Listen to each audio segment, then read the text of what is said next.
Bonsoir. Bonsoir, Monsieur le Premier ministre. Merci beaucoup d'être avec nous. Voilà, l'Italie. Un plaisir.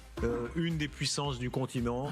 On est en train de discuter de la présence éventuelle de troupes au sol françaises, anglaises. L'Italie a déjà pris position. Pourquoi l'Italie ne veut-elle pas, apparemment, avoir des troupes au sol en Ukraine?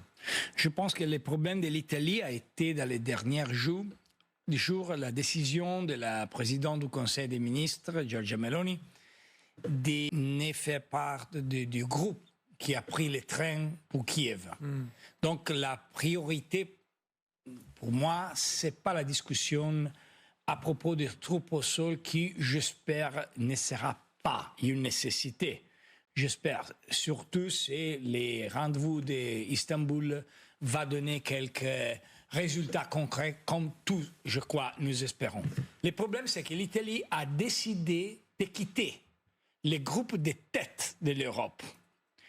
Et il y a une nouvelle situation, parce qu'il y a 3 ans, il y avait le président Macron, il y avait les leaders de l'Allemagne, Scholz, et il y avait Mario Draghi. Aujourd'hui, il y a Macron, il y a le nouveau leader de l'Allemagne qui est M. Merz, mais il y a la Pologne.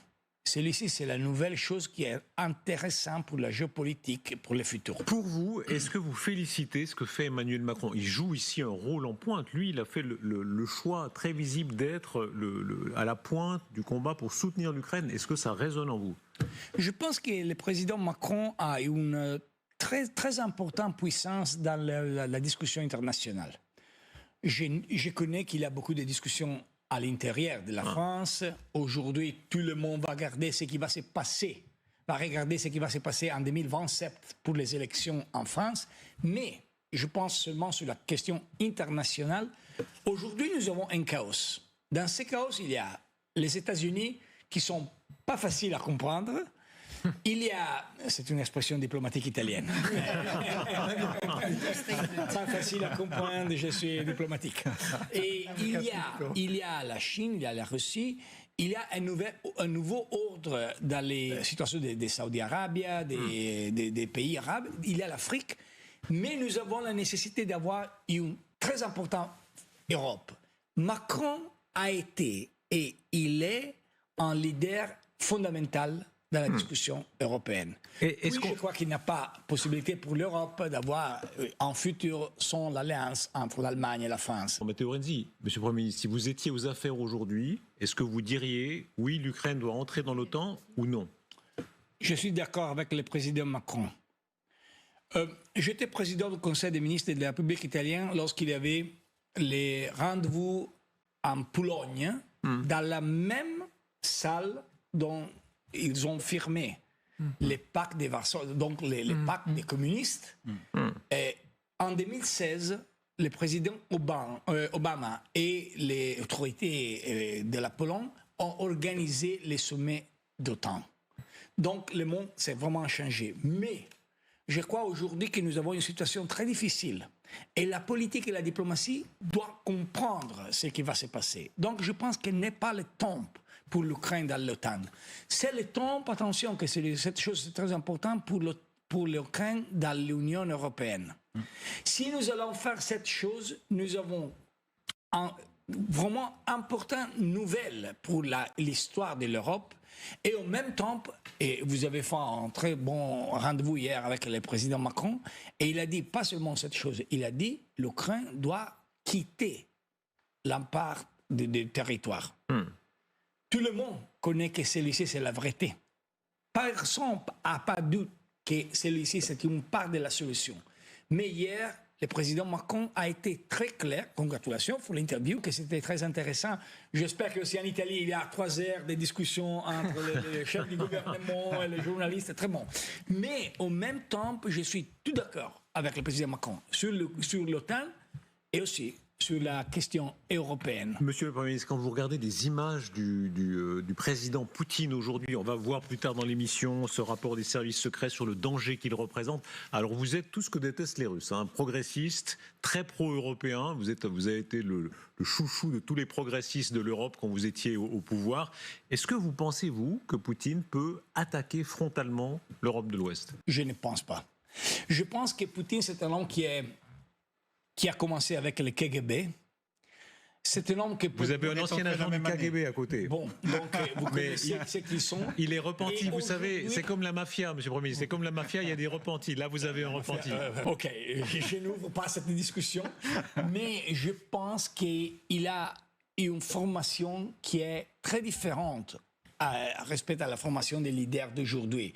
C'était très intéressant, les premières semaines de la guerre, il y avait Poutine avec la stratégie de l'ancienne organisation militaire et en même temps Zelensky qui avait Instagram et qui faisait la campagne avec Instagram. Mais je crois que Poutine, c'est un homme capable de faire l'accord et je crois qu'il veut faire l'accord. Parce qu'il n'a pas gagné. Merci à la réaction des pays européens, merci des États-Unis, parce que s'il n'y avait pas la réaction, dans une semaine, il était à Kiev. Il n'a pas gagné la guerre. Aujourd'hui, il va faire un accord parce que c'est nécessaire pour lui, c'est nécessaire pour l'Ukraine, c'est nécessaire pour tous. Quel type d'accord? Celui-ci, c'est le problème. Et il y a aussi une autre chose, qui est quel type d'Europe nous désirons construire pour le futur. Et on va en parler. Écoutez Vladimir Poutine qui se vante de pouvoir, lui, amasser un grand nombre d'hommes pour la lutte et pour le combat, maintenant. Je voudrais attirer votre attention sur le point suivant. Si les autorités de Kiev se livrent à une mobilisation forcée, avec des hommes pris comme des chiens dans les rues, en Russie, nos hommes y vont volontairement, de leur propre chef. Nous avons entre 50 000 et 60 000 volontaires par mois. Voilà, encore une question s'il vous plaît, Matteo Renzi, monsieur le Premier ministre. Quand la France dit on pourrait penser à des armes nucléaires françaises en Pologne, vous avez, vous, en Italie, des armes nucléaires américaines. Est-ce que c'est une bonne idée pour vous que la France dise aux Européens, eh ben, peut-être qu'on va vous couvrir de notre parapluie? J'espère qu'il ne sera jamais nécessaire, ça va sans dire, mais je pense que c'est un geste très important. Ok, la France a la responsabilité, il y a 70 ans, d'avoir bloqué la communauté européenne de la défense. C'est une responsabilité historique de la France, pour beaucoup de raisons. Aujourd'hui, vous êtes le seul pays de l'Europe avec la bombe nucléaire. Donc, donnez le message. Je suis prêt, comme le président Macron a décidé de faire hier, à donner la possibilité d'avoir l'arme nucléaire à un pays allié, c'est très important pour la déterrence, pas pour l'utilisation, mais c'est aussi un symbole de l'idée de la nouvelle Europe. Je crois et j'espère que cette attention à la bombe nucléaire, à toutes les armes, doit être aussi une attention à la diplomatie. Parce que l'Europe a perdu la possibilité de jouer un rôle dans la diplomatie et Riyad a joué ce rôle et Istanbul a joué ce rôle. Je crois que nous devons faire pas seulement une discussion militaire, mais aussi une discussion diplomatique. Merci beaucoup Matteo Renzi d'avoir été notre invité. Le danger de la Russie. Merci infiniment et bravo pour le français. Où est-ce que vous avez appris si bien français? Non, mais c'est pas un bon français. Je pense que c'est un français pas bon, mais j'espère que la prochaine fois il sera mieux. Bon, vous êtes le bienvenu en tout cas. Merci beaucoup, monsieur Renzi.